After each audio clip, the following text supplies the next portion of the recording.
Plus 2 commerce student, आज हम करेंगे merits and demerits of the external sources of recruitment.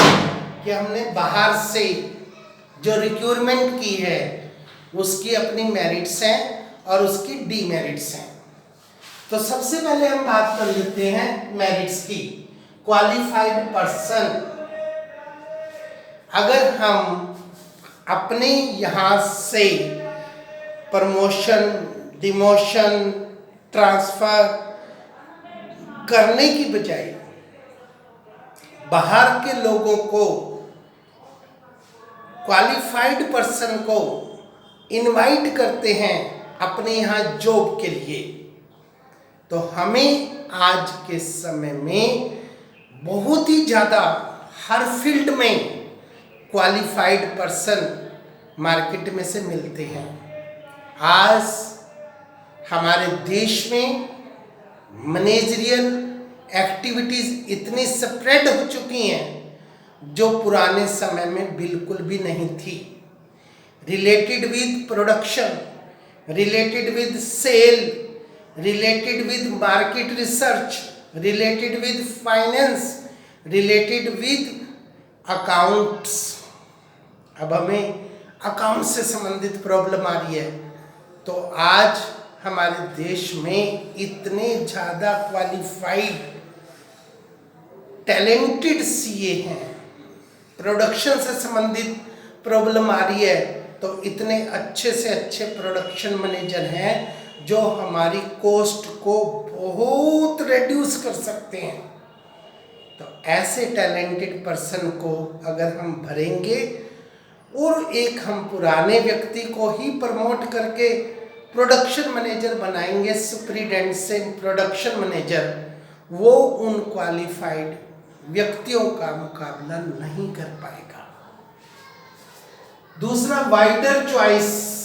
Wider choice का मतलब इसमें हम रिक्रूटमेंट के लिए ज़्यादा से ज़्यादा लोगों को with the help of advertisement अपनी संस्था में इंटरव्यू देने के लिए इनवाइट करते हैं।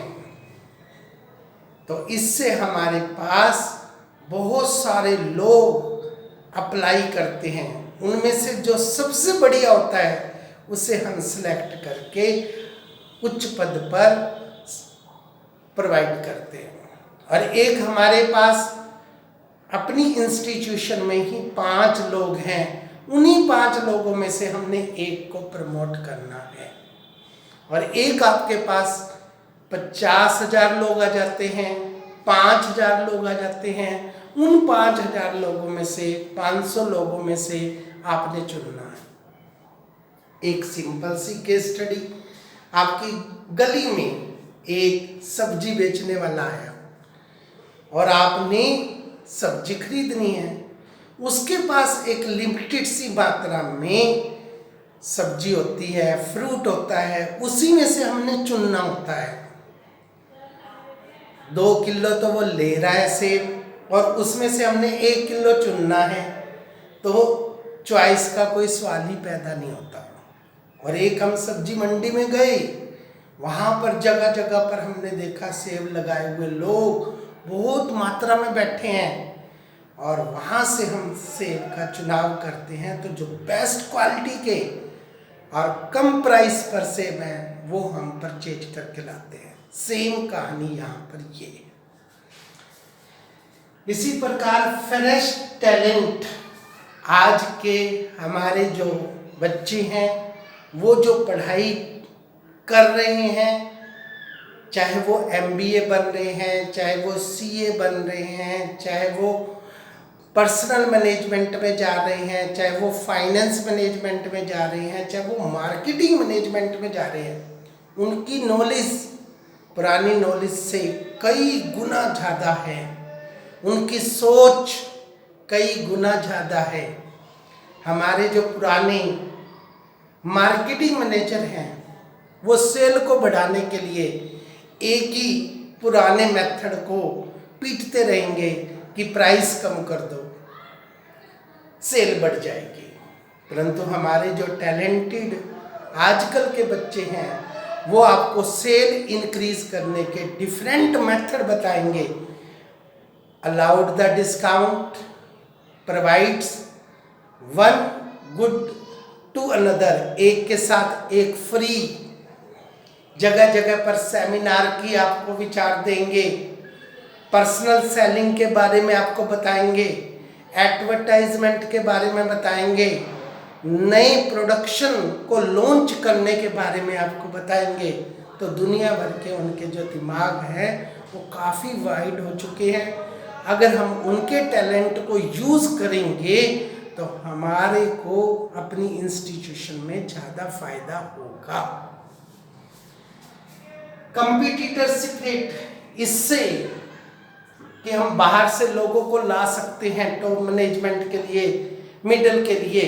तो जो आपके पास पहले से कर्मचारी काम कर रहे हैं उनके अंदर भी अपने आप को नया बनाने की एक टैलेंट पैदा होगा। वो हमेशा कंपटीशन में रहेंगे, अपने आप को नया बनाने की कोशिश करेंगे ताकि नए जब कर्मचारी आए तो वो उनके साथ कंपटीशन कर सकें। हर एक चीज की मेरिट्स भी होती हैं, डीमेरिट्स भी होती हैं। तो इसकी भी डीमेरिट्स है। जो हमारे पहले से कर्मचारी हैं वो तो डिससेटिस्फाई होंगे ही होंगे, क्योंकि आप बाहर से उच्च पद के लिए किसी कर्मचारी को लाओगे तो पुराने कर्मचारियों के दिमाग में ये बात तो जाएगी कि हमें प्रमोट क्यों नहीं किया गया, और आपके ऑर्गेनाइजेशन में फ्रिक्शंस पैदा हो सकती हैं। कॉस्टली प्रोसेस, आपने रिक्रूटमेंट के लिए एडवर्टाइजमेंट दी और साधन से लोगों को इकट्ठा करने की कोशिश की, उस पर खर्च, उसके अलावा फिर आप लोगों को पूरी तरह से सिलेक्शन प्रोसेस चलानी पड़ेगी, फिर नए लोग आएंगे, उनका ट्रेनिंग और डेवलपमेंट पर खर्च करना पड़ेगा। इस प्रकार से हमारा खर्च काफ़ी बढ़ जाता है। लेंथी प्रोसेस, इसमें कर्मचारी को रखने की एक लंबी प्रक्रिया है।